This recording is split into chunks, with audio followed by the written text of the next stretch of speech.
Hello, I'm Tony Perkins, President of the Family Research Council here in Washington, D.C. You may be asking yourself, how will same-sex marriage affect my family? Well, based on the evidence, everything changes when same-sex marriage becomes legal. If it is legalized, then it must be taught as normal, acceptable, and moral behavior in every public school. Don't believe me? It's already happened in Massachusetts.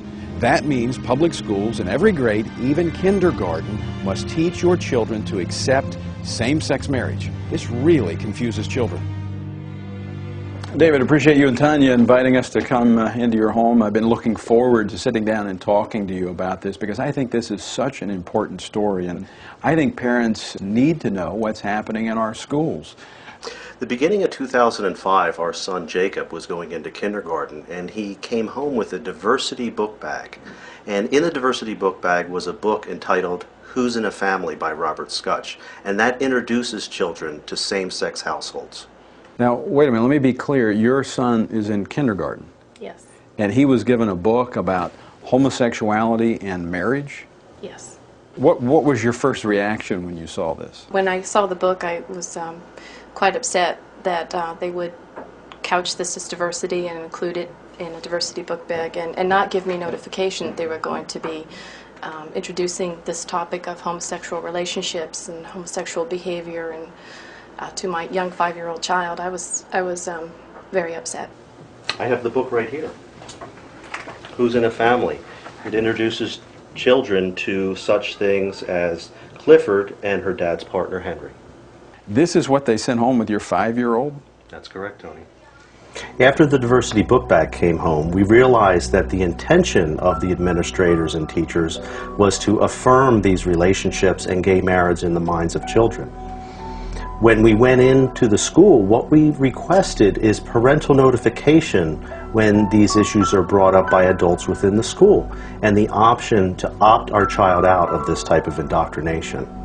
Said we didn't think, number one, it was appropriate to discuss that with our 5-year-old, and that if we ever felt it was necessary to have that discussion with our son, we would choose the timing and the manner in which to discuss it with him. And then she said, well, she had checked with the administrators and they had said that this was not a parental notification issue, and in fact that any adult in the school could discuss homosexual families and homosexual issues with our children. One of the reasons they give is they said same-sex marriage is legal in Massachusetts, therefore we can broach it anytime with your child. And when they are putting forward that it's equal, they're putting forward that it's a morally equal alternative and affirming it in the minds of children. Now, these are young, impressionable children, and they know very well that there are many parents that do not hold these beliefs.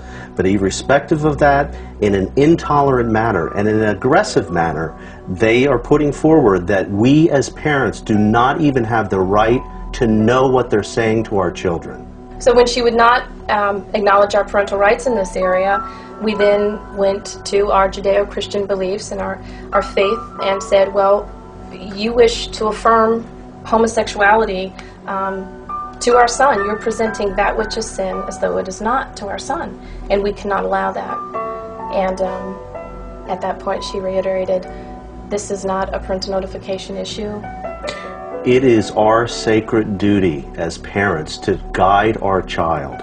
What they did and what they were doing at the point where they won't allow parental notification or the option to opt out is they were taking the parental role for themselves. And they had no tolerance for the notion that parents have the right to be the primary directors of the child's upbringing and moral education.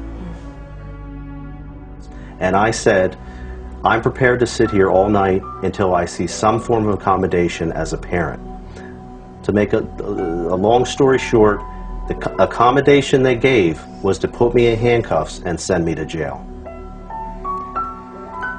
I couldn't believe that they were willing to arrest my husband because my husband and I just wanted parental notification.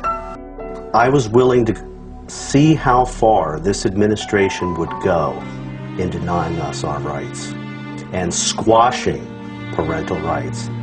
and they were willing to handcuff a father and send him to jail.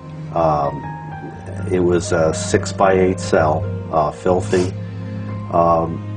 But, you know, I felt I didn't have a choice at that point in order to fulfill my role and duty as a father.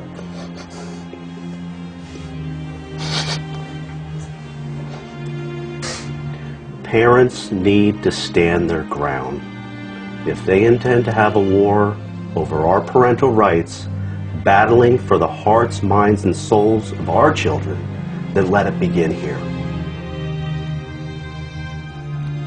Do you see the implications of same-sex marriage being legalized in your state?